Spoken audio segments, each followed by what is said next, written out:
Rita reached out to me. She says, I want specific to talk about professional relationship. If you think about relationship, as human beings, we are always in relationship. We are relationship with others. We are relationship with ourselves. We are in relationship with our surroundings. We are in relationship with the world. We have relationship even with COVID-19. So we are always in relationship. Knowing that, let's be intentional. Let's be intentional and know how we want to be in relationship.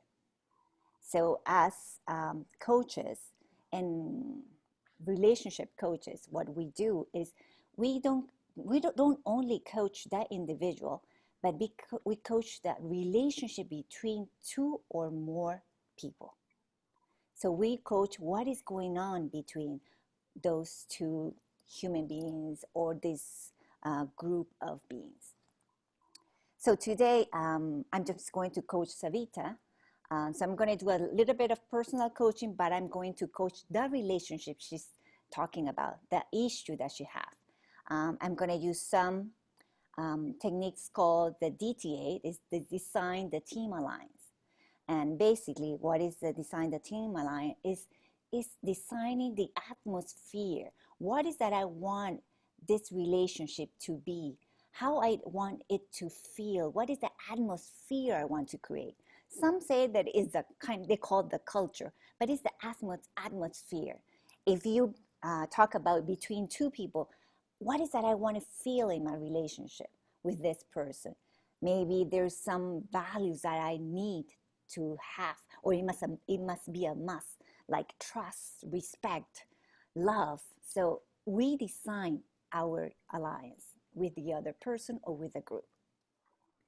And then, of course, when we are in the relationship, sometimes we have certain perspective. And we think that our perspective is the right one, and the other one is not the right one. So that's where the conflict creates. So I'm going to use this technique is where actually we see those different perspectives. We become the other perspective. We can do it we call it the third entity, or we can do landworks. Basically, landworks is just changing geography. I'm here, I start visiting your land and be curious about your land, your perspective. What is that I can learn from your land or your perspective? And then create our land, yours, mine, we create something together.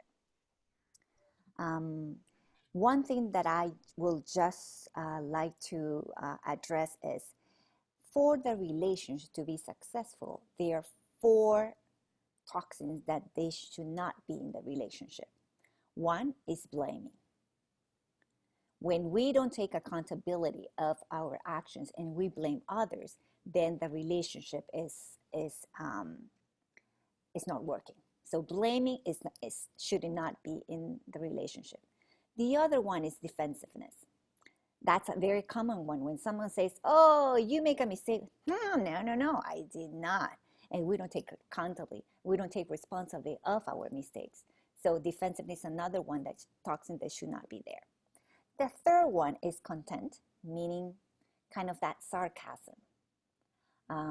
When we talk into the other person and we belittle them or we use sarcasm, then the relationship is affected. And then the fourth one is very common use, maybe women usually mostly with their partner, is the stonewalling. Like, don't talk to me, or I give you the hand, talk to the hand, right? So that's the stonewalling. Or I don't say a word and I expect you to understand what I'm feeling, because you're my partner, you must know what I'm feeling. So those are the 4 toxins that we should be aware not to have in the relationship for the success of the relationship. So this is a relationship in a nutshell. And Savita, would you like me to talk more about? Yeah, so I just want to say that if you have any question during the coaching demo, you can write in the chat and we will take it after the demo. Marriott will help to look into all the questions coming in and we will follow through that. Okay. Mhm. I'm here. So just waiting for your questions, guys. Don't be shy. Okay. I think we can start the demo. Just one thing that I would Yeah. like to address because Gordon talked about innovation. Mm. When I talk about innovation, and you said just the 3% is the ones who are able to create, that is part of the process coaching. Process coaching is all about change. We as human beings, we always change. Change is the only thing that is certain is change. So it's just the way how we change or how fast we change.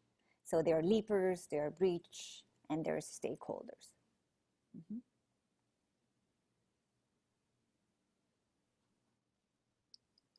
Okay.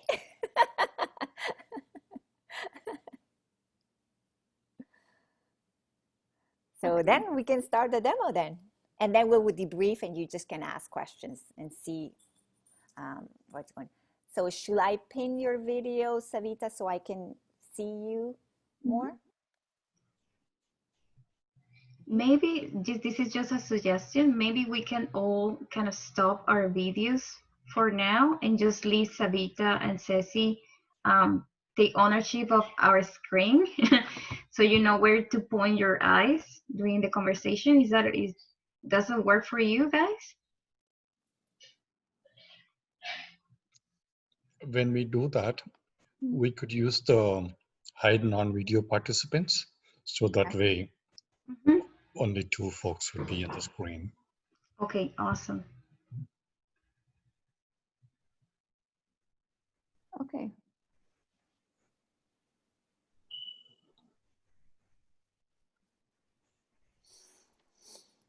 So, so how I do this highlight of the participants? It's okay. I'm just going to pin Savita's video. Perfect. So Savita, tell me, um, what is the main relationship issue that you want to talk about? There is a situation which is very common since I started working into agile field. It happens that agile coaches go and start the transformation, but there are some project managers um, who feel like we are getting into their territory and there is some conflict or tension happens, and that is what is happening with me. I started working with a new client recently. I joined this product team, and there is senior delivery manager um, who has set up some of the basic practices and processes, and he feels like he knows everything. Um, Mm-hmm. but it's not working for the team. And when I started sharing some of the concerns, um, it created a bit of tension between me and him. So I was just, it's making my job hard on the ground how to tackle with the situation, because I just started and I have to do what I have to do to serve the team better. Mm-hmm. Yeah. Yes. So tell me more about that tension. If you could range that tension from 1 to 5, being 5, very tense, and 1, not so much. Um, it's definitely not 5. If I don't work on it right now, it may become 5 in coming weeks. Mm-hmm. So I would say it's around 3. Around Uh, 3. yeah. Mm-hmm. Okay. And at the end of this session, what will be the ideal outcome that you will dream to have? Um, I would like to reach to 1.5, which means that um, we can be in one room, and like due to COVID, I would say in one call. and have open conversation and listen to each other's feedback. Means I would like to see more acceptability. Okay, perfect. So if you want to design an alliance with this project manager, how would that look like? So the alliance or the agreement with that person, I would say, have more openness, trust in each other's work, and respect. I would also like to focus more on openness. Means I don't like when the person doesn't share what's going on in the mind, and when it's time to perform, they just don't do it because they don't speak to their mind. So openness is really important for me. When I ask the design alliance, is what is that you want to add to this to the relationship?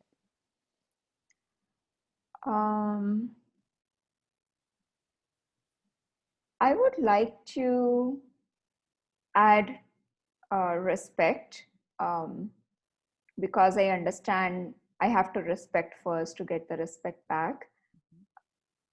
I would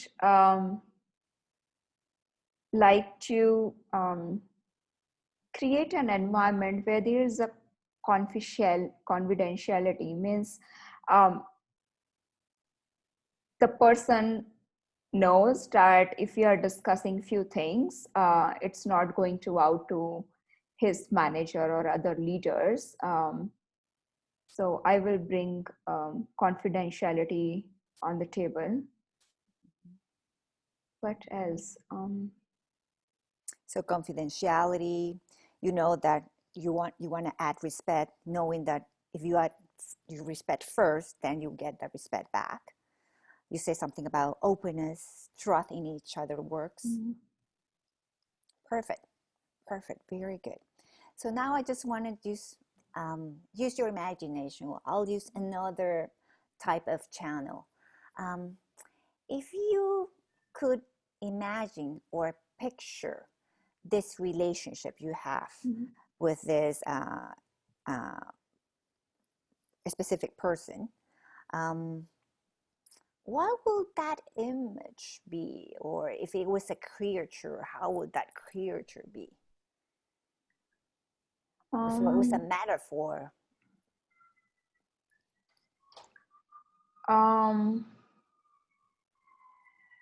I hear a siren. There's some urgency here. I think I'm sorry for the disturbance. No. I'm New York. It happens. It's so just use that emergency. So when I think about this person, I can relate his personality to a traffic patrol officer who are really strict and telling everyone, pedestrians and car drivers, where to go. If you don't do it, they will claim you charges, give you the ticket. So like very strict, going by the rules. Yes, managing everything. Yeah. Yes. What else is in that relationship besides the traffic patrol officer? Who is in that relationship? So definitely there are people who use the street, who are trying to cross the road. Maybe they are in their cars or riding bicycle, just walking on the street. All these people are related. Yeah. Yes. Who are you? Are you the traffic patrol officer, or are you the people that are crossing the roads? I'm not traffic patrol officer. I don't want to be. So I imagine myself, I'm just an observer, standing right on the corner of the street and just watching what is happening, how people are behaving and using this street. Oh, I see. I see. Okay. Okay. Fantastic. So we have this relationship between the traffic patrol officer that is trying to manage everything, is kind of follow the rules, and there's these people that are crossing the roads. They want to cross the road, and there's you that is observing how these people are behaving and how the traffic patrol is behaving. So I just wanted to, let's do a game here then. Let's just, I know you said you don't want to be the traffic patrol officer, but I'm going to challenge you. Okay. I want you to become the traffic patrol officer for a moment. Just embody it. Become the traffic patrol officer. Maybe listen to that siren that just show up. There's an urgency, there's an emergency, and there's a traffic, there's an ambulance coming. You are the traffic patrol officer. And there are people that wants to cross the road. Meanwhile, the ambulance is coming. What do you feel? It's very, very stressful. I feel like there is a heavy burden on my shoulders. I have to take care of everyone. And if anything happens, if I even take a break for a minute and something happens, I have to clarify to my own managers, officers on top. Because if any accident happens, people show the empathy to the pedestrians, to the bicycle riders. There is no empathy for the petrol officer. No, no, no. Poor you. Poor soul. So what do you want?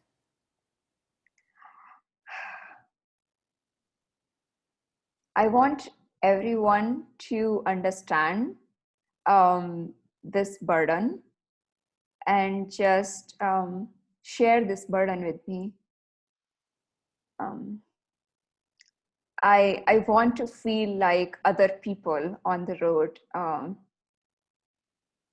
I don't want to feel like that I am the only person responsible for everyone's safety. Yeah.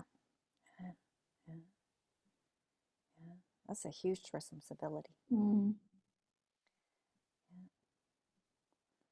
So now I'm going to take you out of that.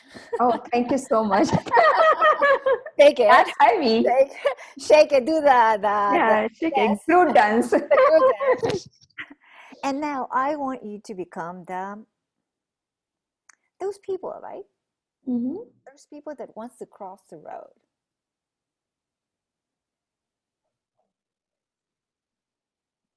And they're looking at this traffic patrol officer trying to manage everything, and they have just heard what the traffic patrol manager, the traffic patrol officer, that he has a lot of responsibility. He feels that burden, and what he wants is to share that responsibility because it's too much.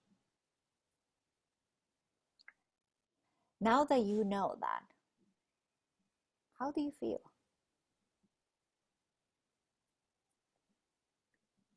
I feel like, first of all, if I imagine myself as one of the car driver, without knowing the burden of the petrol officer, I would say that don't scream at me. Let me focus. It's hard to see everyone crossing by and then listening to you and looking at the signal, looking at your own signals, hand signals, and everything. It's too much. But after understanding the burden on the petrol officer, I would say that because of the stress, he's behaving like that. But still don't scream at me. This is not an excuse to scream at anyone. Fair enough. Fair enough. Yeah. But I would say that I would like to share a bit more of the responsibility, follow more consciously all the rules in place, so that that person can at least take some break.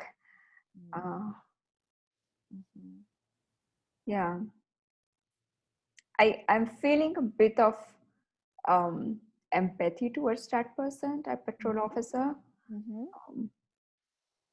So I would like to do more. Yeah.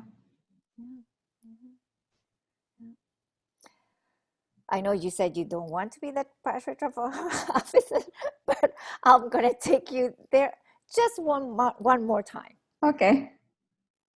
You're now the traffic patrol officer, and you just have heard what the pedestrians or the truck, you said the drivers said that, yeah, but they don't want you to scream at them, right? Or yell at them and then just boss them around. And what they want is just to share responsibility with you. They feel you. They understand what you, all the responsibility you're taking on you. So now that you know that and you have heard that, what do you feel?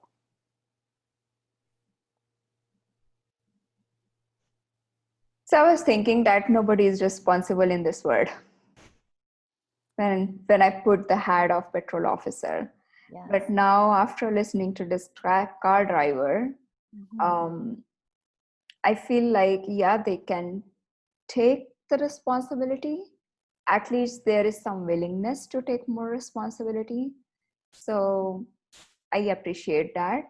And I really appreciate that if someone is saying that they're here to share the burden, because it's too much for me. Yeah. And it's interesting what you said.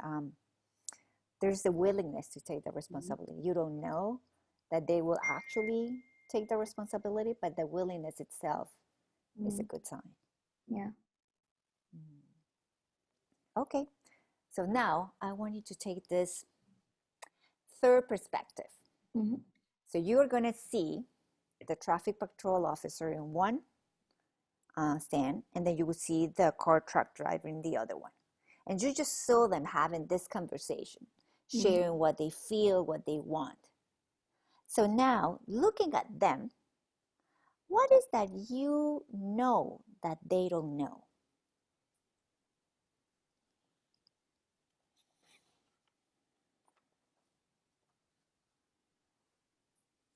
So I know that they don't know that they can build some understanding between them. They don't know that they can share the responsibility.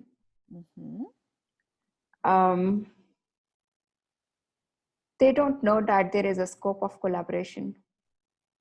Yes. Yeah. So what do you need from them?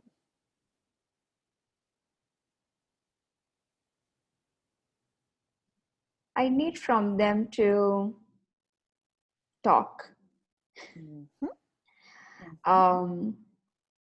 share where they need help, how they can support each other, how they can work as equal responsible person. Yeah. Okay. So now I'm going to take you back to the first role. That's supposedly the first role. It was you taking the role that you started with. So now you become Sabita. What have you learned from this exercise of being those different positions? So if I try to relate back to this senior delivery manager in my project with the traffic patrol officer who I imagined in the first place, I feel more empathy because I understand the entire leadership team ask for the progress with this person, and he is the one who has to take the blame if something goes wrong. Um, he feels that burden of the responsibility on his shoulders, because that's how they are working right now. Yeah, I'm now I want to say is poor soul. I want to help. Yes. So now that you know, right, that you know that he needs help or she needs help, and you know that relationship how it is. What is one action step that you were going to do moving forward? So I'm trying to relate back to the metaphor again. When I share that, I just want them to talk. So what I would like to do in this real situation is that create a forum where the team members and the manager can talk to each other and share openly what are all the responsibilities out there, what are all the activities they're performing, and how they can share the burden and help each other, so that we can reduce some of the burden from the manager. And I assume there might be some willingness in the team members. At least few people would be willing to understand and take on more responsibility. Even not taking more responsibility is just start doing your day-to-day job, but be more responsible for what you are doing, so that the manager can take a deep breath and have trust on people that, okay, everything is working. I don't need to look into every small thing. Yeah. Yes. So the action step would be like create a forum where you would say they would share openly, share maybe not share responsibility, but be more responsible for what you're doing, for your own work. Yeah. How will you know that you have that?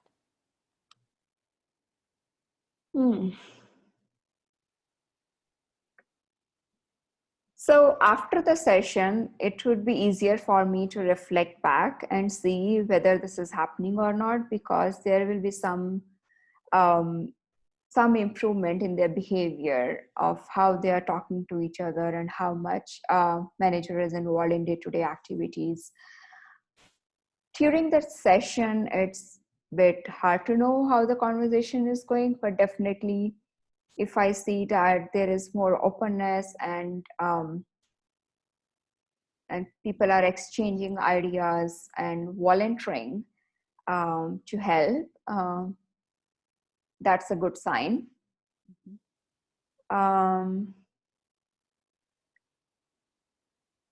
But what else is that sometimes it helps me when I prepare my mind to, like, I want to create an open environment. So I would keep this in my mind.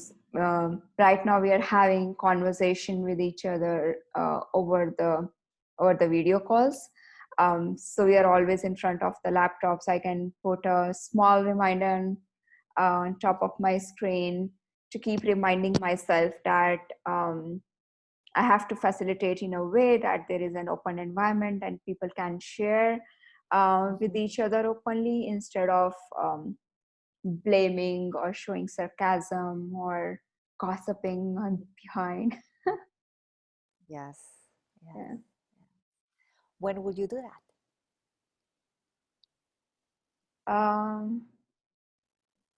Not on Friday. I will do it next week. Okay. Would you let me know? Yeah, I will message you. Okay. Fantastic. Thank you. So now from Right. 1 to 5, Mhm. how much tension do you feel the relationship has right now?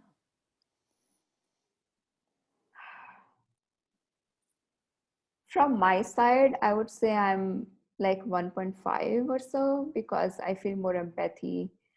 So from my mind, my heart, there is no more grudge out there. Mhm. I don't know the other person. Might be at fault. But he can't pull my hair because I'm not in person, Yes, which is good. yes, yes, yes.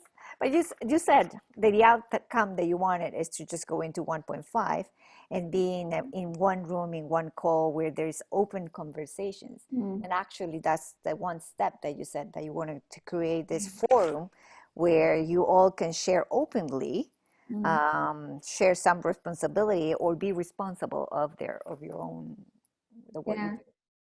Yes, yes. Thank you. Thank I you. So feel happy. I yeah, feel happy. Thank you so much. so that's perfect. I love it. I love it. It's good that we had this conversation before the weekend. So I'm going to Yeah. enjoy my weekend. Yeah.